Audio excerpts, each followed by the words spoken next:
कालिदास के विरही यक्ष ने अपने मेघदूत से कहा था, वेत्रवती बेतवा नदी को प्रेम का प्रतिदान देते जाना। बच्चों, ये महाकवि कालिदास जी हैं जिन्होंने अपनी बहुत सारी रचनाएं लिखी हैं, जिनमें से एक मेघदूत है। इस मेघदूत में इनकी एक प्रेयसी हैं, एक प्रेमिका है यक्ष, जो अपने यक्ष प्रेमी है, जो कि अपने प्रेमिका यक्षिणी से मिलने के लिए बात हो रही है यहाँ पर। तो उन्होंने ये संदेश मेघ बादल को दिया था दूत बनाकर कि तुम जाओ और यक्षिणी को मेरा प्रेम का संदेश देना।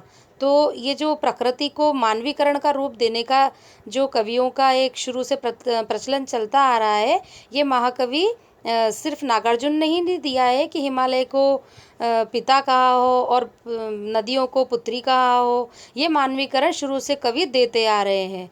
तो यहाँ पर भी बेतवा नदी जब बादलों से कहा कि तुम यक्षिणी से को जाकर मेरा संदेश देकर आओ, तो बीच में बेतवा नदी आएंगी तो तुम उस पर बरस जाना, मतलब कि तुम बारिश कर देना और उस बेतवा नदी को भी तृप्त कर देना, क्योंकि वो भी तुम्हारी प्रेयसी है, वो भी तुमसे प्रेम करती है। तो तुम बादल रास्ते में जाते हुए यक्षिणी को जब आप संदेशा देने जाओगे मेरे प्रेम का, तो रास्ते में तो तुम बरस जाना और उसकी भी प्यास बुझा देना। बेतवा नदी की अवश्य ही प्रसन्न होगी और वो तुमसे बहुत प्रसन्न हो जाएगी।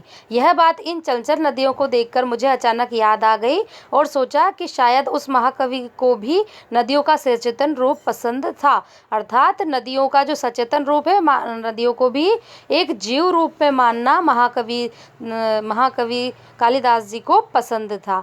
दरअसल जो भी कोई नदियों को पहाड़ी घाटियों और समतल आंगनों के मैदानों में जुदा जुदा शक्लों में देखेगा, वह इस नतीजे पर पहुंचेगा।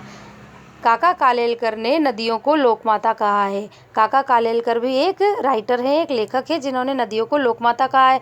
किंतु माता बनने से पहले यदि हम उन्हें बेटियों के रूप में देख लें तो क्या हर्ज है। यानी कि माता बनने से पूर्व कोई भी एक स्त्री व पहले एक लड़की होती है, तो हम उसे अगर बेटी भी कहेंगे और बेटी कहेंगे तो लोकमाता से पहले अगर हम उसे बेटी कहेंगे तो कुछ गलत इसमें नहीं होगा। और थोड़ा आगे चलिए, इन्हीं में अगर हम प्रेयसी की भावना करें तो कैसा रहेगा। हाँ, हम उसमें एक प्रेमिका की भावना भी नदियों में हम एक प्रेमिका की भावना भी ले सकते हैं, इसमें भी कुछ गलत नहीं होगा। ममता का एक और भी धागा है जिसे हम उनके साथ जोड़ सकते हैं, बहन का स्थान।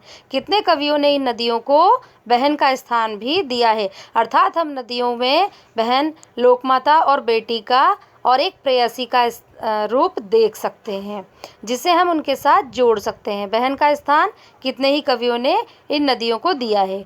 एक दिन मेरी भी ऐसी भावना हुई थी।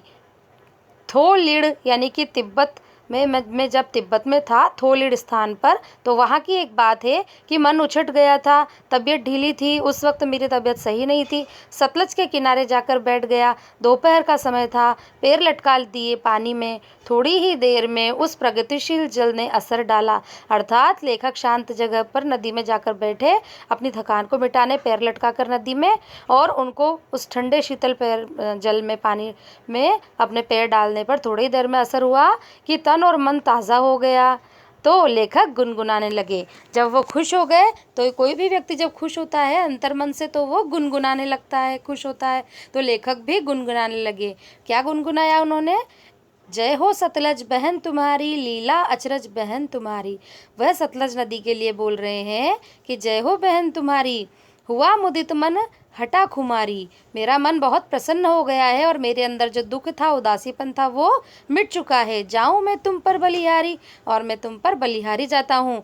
तुम बेटी यह बाप हिमालय, जहाँ से तुम निकल कर आई हो सतलज नदी, वो हिमालय तुम्हारा पिता है और तुम उसकी बेटी हो। चिंतित पर चुपचाप हिमालय, और तुम वहाँ से निकल आई हो तो हिमालय बहुत चुपचाप है। प्रकृति नदी के चित्रित पट पर, इस प्रकृति के चित्रित तट पर अनुपम अद्भुत छाप हिमालय। हमारे इस देश की प्रकृति में जो हिमालय का स्थान है बहुत ही अद्भुत है। जय हो सतलज बहन तुम्हारी। और लेखक सतलज नदी की बहुत प्रशंसा करते हुए और उनकी जय कर रहे हैं।